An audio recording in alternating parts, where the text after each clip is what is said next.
आप सभी को अपने चैनल में स्वागत है। आज हम लोग श्रीमद् भागवत गीता का अध्याय 1 का अध्ययन करेंगे। अध्याय 1 आरंभ करने से पहले आप सभी से विनम्र निवेदन है कि आप सभी इस चैनल को सब्सक्राइब कर ले और वीडियो को लाइक और शेयर अवश्य कीजिएगा। चलिए शुरू करते हैं। प्रथम अध्याय। जब कौरव और पांडव महाभारत के युद्ध को चले तब राजा धृतराष्ट्र ने कहा, मैं भी युद्ध को देखने चलूं। तब श्री व्यास जी देव जी ने कहा, हे राजन, नित्य के बिना क्या देखोगे? तब राजा धृतराष्ट्र ने कहा, हे प्रभु जी, देखूंगा नहीं तो श्रवण तो करूंगा।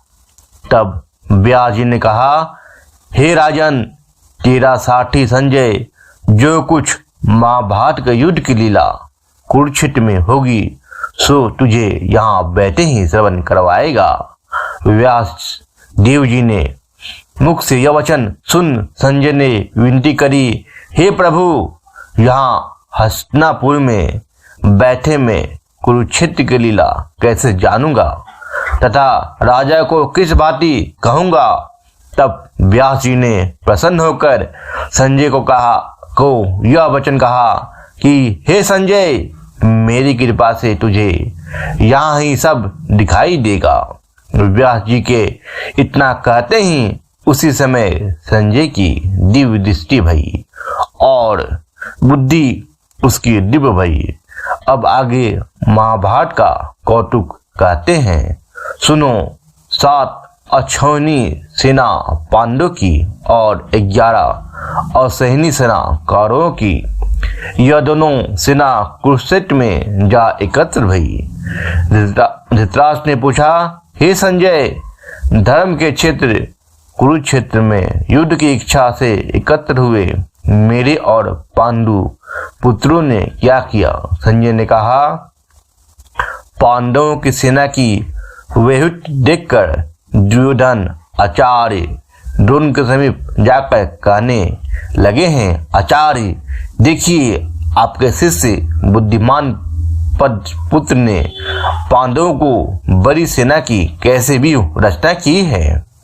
इस सेना में अर्जुन, भीम जैसे बड़े बड़े धनुर्धारी वीर, युधान, विराट, महारथी, द्रुपद, धृष्टकेतु, चिकितान, बलवान काशीराज, प्रोचित, कुंतीभोज, नरों में श्रेष्ठ शौर्य, पराक्रमी, दुधामन्यु, बलवान, उत्मोजा, अभिमन्यु और द्रौपदी के पुत्र सब के सब महारथी हैं। हे ब्राह्मण श्रेष्ठ, आपके श्रवण अर्थ अब मैं अपनी सेना के प्रधान सेनापतियों के नाम वर्णन करता हूँ। आप भीष्म, कर्ण, युद्ध विजयी, कृपाचारी, अश्वत्थामा, विकर्ण, सोमदत्त का पुत्र भूरिश्रवा तथा बहुत से शूरवीर मेरे लिए प्राण तक देने को तैयार हैं। ये लोग शस्त्र चलाने में अति निपुण हैं और सब युद्ध विज्ञान में प्रवीण है। हमारी सेना का जिसके भीष्म रक्षक है बड़ा बल है। अब आप सब अपने अपने मोर्चों पर सावधान रहकर सेनापति भीष्म की रक्षा कीजिए। कुरुवृद्ध भीष्म पितामह ने दुर्योधन को प्रसन्न करते हुए और उच्च स्वर से गरजते हुए शंख बजाया। फिर वहां चारों ओर शंखों, नगाड़े, ढोल, गोमुखादि अनेक बाजे बजाने लगे, जिनका बड़ा भयंकर शब्द हुआ। इसके अनंतर सफेद घोड़ों के बड़े रथ परिचित माधव श्री कृष्ण और पांडव अर्जुन ने भी दिव्य शंखों को बजाया। श्री कृष्ण पंचम जन्म और अर्जुन ने देवदत्त नामक शंख को और भीष्म कर्म करने वाले भीष्म ने पौर नामक बड़े भारी शंख को बजाया। कुंती पुत्र राजा युधिष्ठिर ने अनंत विजय, नकुल ने सुघोष और सहदेव ने मणिपुष्पक और महाधनुधर काशीराज शिखरी धृष्टद्युम्न विराट अपराजित सत्य के राजा द्रुपद और द्रौपदी के पांचों पुत्र और महाबाहु अभिमन्यु, इन सब वीरों ने अपने अपने शंखों को बजाया। उन शंखों के भारी शब्द से आकाश और पृथ्वी गूंज उठे और धृतराष्ट्र के पुत्रों के हृदय कांप उठे। हे राजन, अर्जुन ने कौरवों को युद्ध के लिए प्रस्तुत देखकर धनुष उठाकर श्री कृष्ण से कहा कि हे अच्युता, मेरे रथ दोनों सेनाओं के बीच में खड़ा कीजिए, जिससे मैं युद्ध करने वालों को देख लूं कि इस समभूमि में मुझे किन किन के साथ युद्ध करना चाहिए। दुर्बुद्धि दुर्योधन की प्रीति करने वाले जो युद्ध के लिए यहाँ एकत्र हुए हैं, उनको देखूंगा। संजय ने कहा, हे राजन, अर्जुन की बात सुनकर श्री कृष्ण ने भीष्म, द्रोण आदि वीरों के सामने उत्तम रथ को खड़ा करके कहा कि हे वीर, युद्ध के लिए उद्धत इन कौरवों को देख लो। अर्जुन ने चाचा, बाबा, गुरु, मामा, भाई, पुत्र, पौत्र, मित्र, ससुर और स्वजनों को शस्त्रों से सुसज्जित में अपने ही सब बांधवों को खड़ा देखकर परम दयाद्र हो अत्यंत खेद के साथ यह वचन कहे, हे कृष्ण, युद्ध की इच्छा से आए हुए इन अपने बंधुओं को देखकर मेरे अंग ढीले होते गए हैं और मुख सूखा जा रहा है। मेरा शरीर बेकल हो रहा है, रोमांच खड़े होते हैं, गांडीव हाथ से गिरा जाता है, त्वचा जली जा रही है। हे केशव, मुझ में यहाँ खड़े रहने की सामर्थ्य नहीं है। मेरा मन चक्कर खा रहा है और सब लक्षण मैं उल्टे देख रहा हूँ और संग्राम में स्वजनों का वध करके कोई लाभ नहीं होगा। और हे कृष्ण, जीत, राज और सुख भी नहीं चाहता हूँ। हे प्रभु, हमको राज, भोग और सुख की इच्छा की जाती है। वे सब इस युद्ध में प्राण और धन की ममता छोड़कर करने को तैयार हैं और आचार्य, पिता, पुत्र, पितामह, मामा, ससुर, पौत्र, साले और संबंधी ये सब मुझे मारे तो भी मैं हे मधुसूदन, मैं इन्हें मारने की इच्छा नहीं करूंगा। हे जनार्दन, त्रिलोकी के राज्य के लिए भी मैं इन्हें मारना नहीं चाहता, फिर इस पृथ्वी के राज के लिए तो कहना ही क्या। हे जनार्दन, धृतराष्ट्र के पुत्रों को मारकर हमारा क्या भला होगा। इन आतताइयों का वध करने से पाप नहीं होगा, इसलिए हमें अपने भाई धृतराष्ट्र के पुत्रों को मारना अनुचित है। हे माधव, स्वजनों को मारकर क्या हम सुखी हो सकते हैं। ये सब लोभ के वशीभूत हैं और कुल के नाश करने तथा मित्रद्रोह करने में पाप को नहीं देखते। कुल नाश के दोष को जानते हुए भी हमको इस पातक से क्यों नहीं दूर रहना चाहिए। कुल का नाश होने से कुल के प्राचीन धर्म नष्ट हो जाते हैं, फिर धर्म नाश होने से कुल में पाप बढ़ता है। हे कृष्ण, पाप से कुल की स्त्रियां व्यभिचारिणी हो जाती है, इनमें वर्ण संकर संतान उत्पन्न होती है।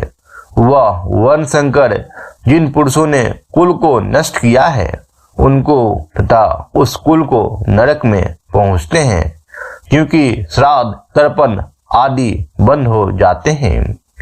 वर्ण संकर बनाने वाले दोषों से कुल वधियों की जाति, धर्म और कुल धर्म निरंतर नाश होते हैं। हे जनार्दन, मैंने बारंबार सुना है कि कुल धर्म नष्ट होने से निश्चय नरकवास करना होता है। हाय, हम बड़ा पातक करने को तैयार हैं, जो राज्य सुख के लोभ से स्वजनों को मारने की कोशिश कर रहे हैं। शास्त्रों को दान किए हुए धृतराष्ट्र पुत्र यदि मुझ ये शास्त्र रहित और उपाय ही न हो वो रणभूमि में बांध कर डाल दे, मेरा बहुत कल्याण हो। संजय ने कहा, हे राजन, यह कहकर अत्यंत दुखित होकर अर्जुन ने उसी समय धनुष बाण फेंक दिए और रथ को पीछे भाग में जा बैठा।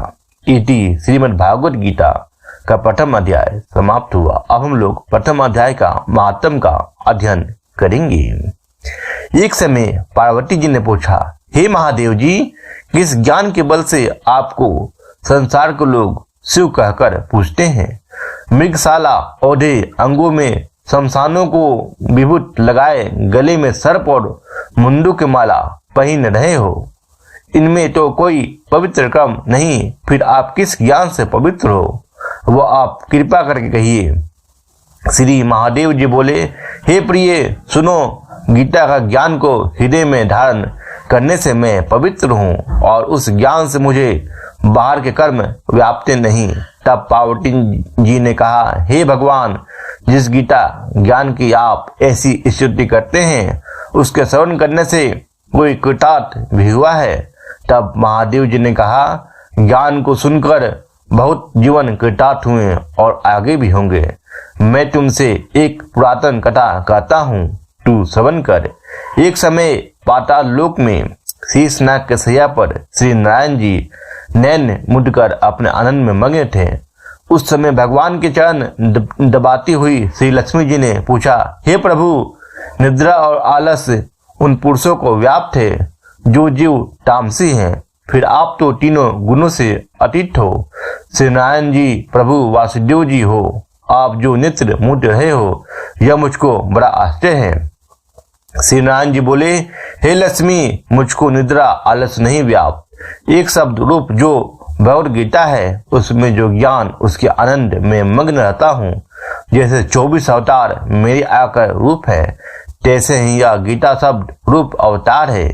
इस गीता में यह अंग है, 5 अध्याय मेरी मुख है, 5 अध्याय मेरी भुजा है, 5 अध्याय मेरा हृदय और मन है, 16वां अध्याय मेरा उदर है, 17वां अध्याय मेरी जांग है, 18वां अध्याय मेरे चरण है। सब गीता के जो श्लोक, हाँ, सो मेरी नारियां है। गीता का अक्षर है, सो मेरे रोम है। ऐसा जो मेरा शब्द रूप गीता ज्ञान है, इसके अर्थ में हृदय में विचरता हूँ और बहुत आनंद को प्राप्त होता हूँ।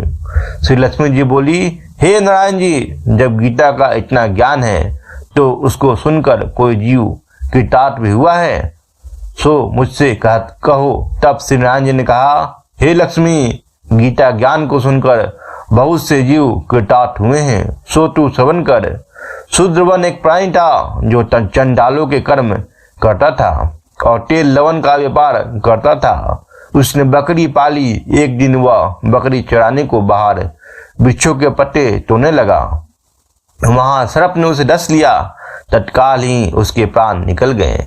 मरकर उसने बहुत नरक भोगे। फिर बैल का जन्म पाया। जब बैल का जन्म पाया तो उस बैल को भिक्षुक ने मोल लिया। वह भिक्षुक उस पर चढ़कर सारा दिन मांगता फिरे, जो कुछ भिक्षा मांग कर लावे वह अपने कुटुंब के साथ मिलकर खावे। वह बैल भारी रात द्वार पर बंधा रहे, उसके खाने पीने की भी खबर न लेवे, कुछ थोड़ा सा भूसा उसके आगे डाल देवे। जब दिन चढ़े फिर बैल पर चढ़कर मांगता फिरे। कई दिन गुजरे तो वह बैल भूख का मारा गिर पड़ा, उसके प्राण छूटे नहीं।